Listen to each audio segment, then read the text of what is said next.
NEET தேர்விலிருந்து விலக்கு பெறுவது தொடர்பான மசோதாவிற்கு குடியரசுத் தலைவர் ஒப்புதல் பெறும் முயற்சியில் தமிழக அரசு தீவிரமாக ஈடுபட்டிருக்கிறது. மத்திய அமைச்சர்களை தமிழக அமைச்சர்கள் குழுவினர் டெல்லியில் இன்று சந்தித்திருக்கிறார்கள். இதுகுறித்த கூடுதல் விவரங்களை செய்தியாளர் ஹனிகுமாரிடம் கேட்கலாம். ஹனிகுமார், ஏற்கனவே மத்திய அமைச்சர்கள் ஜே.பி. நட்டா, பிரகாஷ் ஜவடேகர் ஆகியோர் நீட் தேர்வில் தமிழகத்திற்கு விலக்கு அளிக்க முடியாது என்று திட்டவட்டமாக தெரிவித்துவிட்ட நிலையில் தற்போது இந்த சந்திப்பு எந்த அளவுக்கு முக்கியத்துவம் பெறுகிறது? வாய்ப்புகள் இருக்கிறதா விலக்கு பெறுவதற்கு?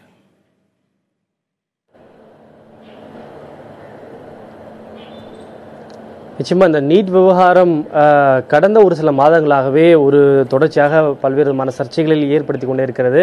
அதைத் தொடர்ந்து நேற்றைக்கு பாராளுமன்றத்தில் இந்த விவகாரம் மிக பெரிதாக எதிரொலித்திருக்கிறது.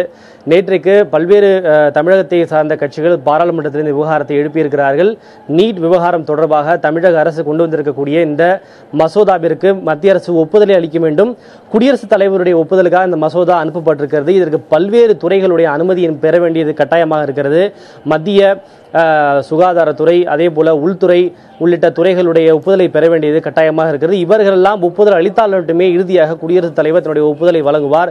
எனவே இதன் நீட் தேர்வில் விலக்கு அளிக்காததன் காரணமாக தமிழக மாணவர்கள் மிக கடுமையான சிரமத்தை அவர்கள் சந்தித்திருக்கிறார்கள். இது தொடர்பாக மத்திய அரசு நிச்சயம் ஒப்புதல் அளிக்க வேண்டும் என்று நேற்றைக்கு பல்வேறு கட்சிகளை சார்ந்தவர்களும் பாராளுமன்றத்திலே குரல் எழுப்பியிருக்கிறார்கள். அதனைத் தொடர்ந்து தமிழக அதிமுக எம்பிக்கள் மக்களவை துணை சபாநாயகர் தம்பிதுரை தலைமையில் நேற்றைக்கு மத்திய உள்துறை அமைச்சர் ராஜ்நாத் சிங் அவரது இல்லத்தில் சந்தித்து இது தொடர்பாக வலியுறுத்தி இருக்கிறார்கள். அதன் தொடர்ச்சியாக இன்றைக்கு தமிழக நிதியமைச்சர் ஜெயக்குமார், சட்டத்துறை அமைச்சர் சி.வி. சண்முகம், உயர்கல்வித்துறை அமைச்சர் கே.பி. அன்பழகன் உள்ளிட்டோர் இன்றைக்கு பாராளுமன்ற வளாகத்தில் மத்திய அமைச்சர்களான ஜே.பி. நட்டா மற்றும் மனிதவள மேம்பாட்டுத்துறை அமைச்சர் பிரகாஷ் ஜவடேகர் ஆகியோர் சந்தித்து அவர்கள் பேசியிருக்கிறார்கள். அவரோட இந்த சந்திப்பு என்பது தம்பித்துறை அவரும் உடன் இருந்திருக்கிறார். தொடர்ச்சியாக இந்த சந்திப்பு தற்போது முடிவடைந்திருக்கிறது. அதனைத் தொடர்ந்து இதர அமைச்சர்களையும் சந்திப்பதற்காக அவர்கள் தற்போது முயற்சிகளை மேற்கொண்டு வருகிறார்கள். மத்திய உள்துறை அமைச்சர் ராஜ்நாத் சிங் சந்திப்பதற்காக அவர்கள் நேரம் கேட்டிருக்கிறார்கள். ஆனால் இதுவரைக்கும் நேரம் ஒதுக்கப்படவில்லை. குறிப்பாக நேற்றைக்கு இது தொடர்பாக மத்திய அமைச்சர்கள் பாராளுமன்றத்தில் இது குறித்து பதிலளிக்கின்ற போது மத்திய மனிதவள மேம்பாட்டுத்துறை அமைச்சர் தமிழக அரசு சட்டம் ஒன்றை இயற்றியிருக்கிறது, அது எங்களுடைய கவனத்திற்கு வந்திருக்கிறது.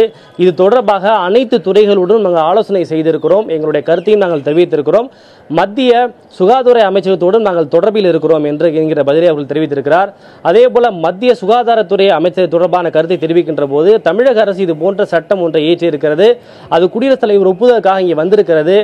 தமிழக அரசு என்னென்ன காரணங்களை சுட்டிக்காட்டி இருக்கிறதோ அந்த காரணங்கள் மீது எங்களுடைய கருத்துக்களை நாங்கள் தெரிவித்திருக்கிறோம். தற்போது இது குடியரசுத் தலைவருடைய ஒப்புதலுக்காக அனுப்பப்பட்டிருக்கிறது.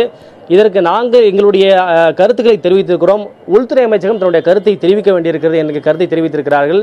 எனவே இந்த சூழ்நிலையில் இந்த சந்திப்பானது மிக முக்கியத்துவம் வாய்ந்த ஒன்றாக பார்க்கப்படுகிறது. ஹனிகுமார், தமிழக சட்டப்பேரவையில் நீட் தேர்வுக்கு எதிராக தீர்மானம் நிறைவேற்றப்பட்டு அது குடியரசுத் தலைவர் ஒப்புதலுக்காக அனுப்பி வைக்கப்பட்டது. ஆனால் இதுவரை ஒப்புதல் வழங்கப்படவில்லை. இந்த கால தாமதத்திற்கு என்ன காரணம்? அமைச்சர்கள் இது தொடர்பாக என்ன சொல்றாங்க?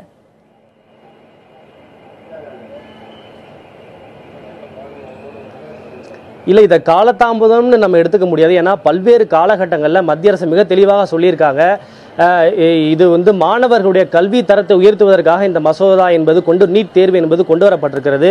உச்சநீதிமன்றம் உத்தரவிட்டு உச்சநீதிமன்ற உத்தரவை பின்பற்றக்கூடிய வழிவகையிலே சட்ட திருத்தம் மேற்கொண்டு பாராளுமன்றத்திலே இந்த நீட் தேர்வானது நடைபெற்றிருக்கிறது.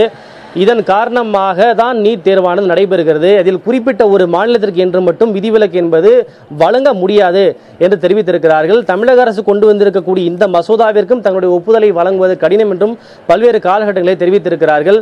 அப்படி ஒருவேளை இந்த தமிழக அரசிற்கு மட்டும் விதிவிலக்கு கொடுத்தால் எந்த நோக்கத்திற்காக இந்த மசோதா கொண்டு வரப்பட்டதோ அந்த நோக்கமே பயனற்று போய்விடும். எனவே இது தமிழக அரசு கொண்டு வந்த இந்த மசோதாவிற்கு சம்மதம் வழங்குவது கடினம் என்கிறதை தெளிவுபடுத்தியிருக்கிறார்கள்.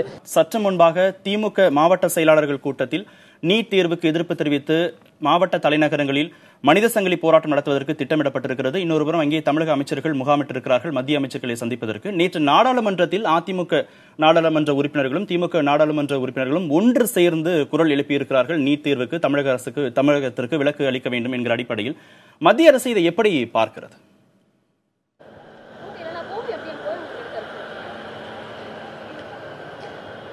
மத்திய அரசு மிக தெளிவாக சொல்லிவிட்டார்கள், இந்த நீட் தேர்விலிருந்து தமிழக அரசு கொண்டு வந்திருக்க சட்ட திருத்தத்திற்கு விலக்கு என்பது அளிக்க முடியாது. அப்படி ஒரு மாநிலத்திற்கு மட்டும் விலக்கு அளிக்கப்பட்டால் மற்ற மாநிலங்களும் அதையே பின்பற்றி விலக்கு கோருவார்கள். எந்த நோக்கத்திற்காக இந்த தேர்வு கொண்டு வரப்பட்டதோ அந்த நோக்கமே பயனற்று போய்விடும் என்பதுதான் மத்திய அரசின் நிலைப்பாடு. இருந்தாலும் தமிழக அரசு சொல்கின்ற போது நீட் தேர்வு கூடாது என்பதில் தமிழக அரசு உறுதியாக இருக்கிறது. மத்திய அரசு இது போன்ற ஒரு பதிலை தெரிவித்திருந்தாலும் கூட தொடர்ச்சியாக எங்களுடைய கோரிக்கை நாங்கள் வலியுறுத்தி கொண்டே இருப்போம்.